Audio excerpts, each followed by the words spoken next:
అది చాలా hard hitting question అడిగారు మీరు. ఆహ్, ఎక్కువ వెళ్ళను గానీ చాలా క్లుప్తంగా చెప్తాను. హ్మ్. మా ఫాదరు ఈజ్ ఎన్ ఎథీస్ట్ హ్మ్. And also a rationalist. Okay. అప్పట్లో మన విజయవాడలో నాస్తిక సంఘం సభ్యులు, హేతువాద సంఘం సభ్యులు.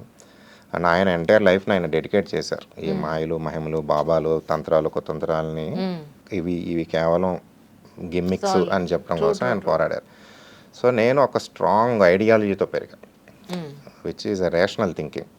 So, universe is impervious to any particular life. దానికి పొరుగుకి, మనిషికి యూనివర్స్ తేడా చూపిస్తుందని అయితే నేను అనుకోనండి. And exactly. Life is also impervious అన్నది. సో, ఇందులో ఈ మంచి చెడులు అన్నీ ఎవ్రీథింగ్ సబ్జెక్టివ్ అండి. ఆ universe itself is subjective. If you apply Einstein's relative theory everything is relative. So, కానీ faith is a wonderful tool hmm. To navigate through the life. Exactly. ఇందాక నేను ఫ్యామిలీకి పర్పస్ ఎలాగ ఇంపార్టెంటో ఒక మనిషికి ఫెయిత్ కూడా అంతే ఇంపార్టెంట్. ఎందుకంటే ఫెయిత్ ఏది మంచి ఏది చెడు చెప్తుంది. అది కూడా సబ్జెక్టివే, కానీ అట్లీస్ట్ ఒక సెట్ ఆఫ్ రూల్స్ మీ దగ్గర ఉన్నాయి కదా. అవును. అసలు రూలే లేకుండా ప్రతిదీ మీరు కనుక్కోవాలంటే లైఫ్ అయిపోతుంది. True. దానికి ఒక సర్టన్ డిసిప్లిన్ క్యారెక్టర్ కూడా ఉండాలి. ఆ పాత్ తీసుకోవటానికి అందరూ తీసుకోలేరు ఆ పాత్. అవును. ఇప్పుడు ఆర్జీవి గారు ఒక పాత్ తీసుకున్నారు. దానికి చాలా క్యారెక్టర్ ఉండాలి. ఆయన చెప్పింది మనకు నచ్చచ్చు నచ్చకపోవచ్చు, నచ్చకపోవచ్చు. కానీ to be in a challenging position all the time with the society is not easy అండి. ట్రూ ఆ సార్. స్టాండ్ తీసుకోవడం అంత ఈజీ కాదు. అంత మనందరికీ లేదు కాబట్టి ఏదో ఒక దానికి వెళ్ళిపోతే ఉత్తమం. సో, ఫెయిత్ నన్ను అడిగితే is a necessary hmm. Emotion for the so called human beings. అది లేకపోతే మనం చిందరవందర అయిపోతాం. Is it real? Hmm. It doesn't make any sense. Rational point of వ్యూలో చూస్తే అనంత విశ్వం, కోట్ల గెలాక్సీల్లో, కోట్ల ఉపగ్రహాల్లో హ్మ్. ఒక మనిషి అనేవాడి కోసం యూనివర్స్ ఏదో ఆలోచిస్తుందని దేవుడు ఆలోచించడం అనుకోవడం మన అవివేకం అంతే. అది కాకపోతే రేషనల్గా చూస్తే ఇట్ డజంట్ మేక్ సెన్స్. కానీ మన లైఫ్ ఈజ్ ఇర్రేషనల్ కదా. You need one tool which is faith. Faith is a wonderful tool. అది నేను దెబ్బలు తిన్న తర్వాత మిడ్ లైఫ్లో తెలుసుకుని నేర్చుకున్నాను. సో, నేను క్రిటిసైజ్ చేయటం మానేశాను. రైట్. నేను కూడా ఏ స్టాండ్ తీసుకోవట్లేదు. ఏమైనప్పటికీ ఏవం జూన్ 14న రిలీజ్ అవుతుంది. మనస్ఫూర్తిగా ఇది కమర్షియలీ సూపర్ డూపర్ హిట్ అవ్వాలి. ఒక మంచి డైరెక్టర్ చేతిలోంచి ఇంకా బోల్డ్ అన్ని మంచి సినిమాలు రావాలని సిగ్నేచర్ స్టూడియో నుంచి మేమంతా మనస్ఫూర్తిగా కోరుకుంటున్నాం. ఈయన ఇంకా ఓపెన్ అప్ అవ్వట్లేదు. నెక్స్ట్ టైం మళ్ళీ ఒక పర్సనల్ ఇంటర్వ్యూ కోసం డెఫినెట్గా మీరు నాకు ఇవ్వాలి. సో, తప్పకుండా ఒకటి మాత్రం నాకు బాగా అర్థం, మీరు బుక్స్ బాగా చదువుతారని. చదువుతాను, ప్రాసెస్ చేసుకుంటాను. సో, ఇన్నేళ్లలో ఒక లైఫ్ లెసన్ మీరు నేర్చుకున్నది ఏంటి అంటే ఏం చెప్తారు? నేను చెప్తాను కానీ మ్మ్. ఇప్పటికీ నేను దాన్ని ఆచరించలేకపోతున్నాను. సో, ఇలా చేయండి అనే అర్హత నాకు లేదు, కానీ చెప్తాను ఏంటంటే, live in the present moment. Hmm. This moment is the most precious moment, not only in your life but in the entire universe, because this is only once, it's gone. Hmm. It's not just the entire ఒక billions of years of evolution తాలూకా డెరివేటివే this moment. So, live in the present moment.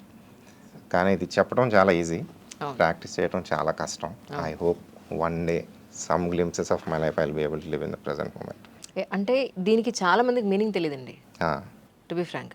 Okay. Live in the moment అంటే ఇప్పుడు నేను ఎంటర్టైన్మెంట్లో ఉన్నాను, హ్యాపీగా తాగేసే, హ్యాపీగా నువ్వు టైంపాస్ చేసే.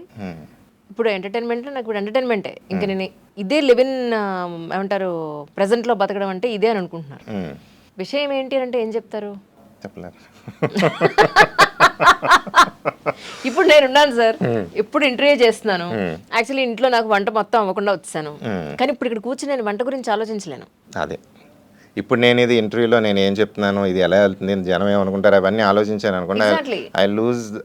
I had a wonderful time talking to you. Yes, sir. I would have lost that moment. So జనాలకు చెప్పేది ఏంటంటే, ప్రజెంట్లో బతకడం అని అంటే ఇప్పుడు ఈ పని చేస్తున్నప్పుడు దీనికి 100% ఇచ్చేయి అని.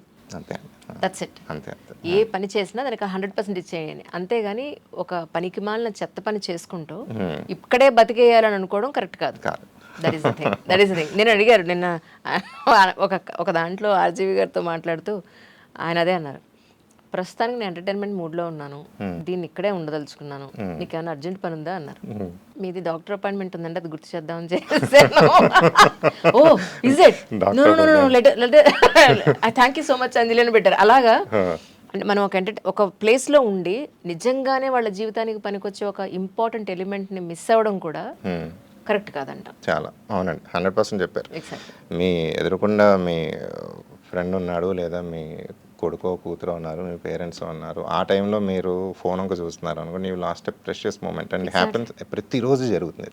ఎందుకు సినిమా చూసినప్పుడు కూడా అవును, మనం అరే మధ్యలో నువ్వే ఫోన్ కార్ వేసుకొచ్చావు, నువ్వే 200 పెట్టుకున్నావు, నువ్వే పాప్కార్న్ కొనుక్కుని లోపలికి వచ్చావు,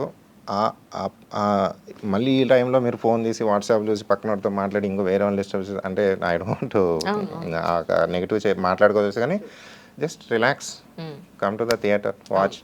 ఇంకొకటి మీరు అడగకుండానే చెప్తున్నాను, ప్లీజ్ సార్. ఈ సినిమా థియేటర్కి వచ్చి ఎందుకు చూడాలి, ఓటీటీలోనే చూసేయచ్చు కదా. ఓటీటీ రిలీజ్ చేస్తున్నారా? చేస్తామండి, అవునా? చెయ్యాలి కదా. Done. సో అగైన్ మనందరం సోషల్ యానిమల్స్ అండి. మనం పులుల్లాగా ఒంటరి జీవులం కాదు, కోతుల్లాగా మనం మూకలం.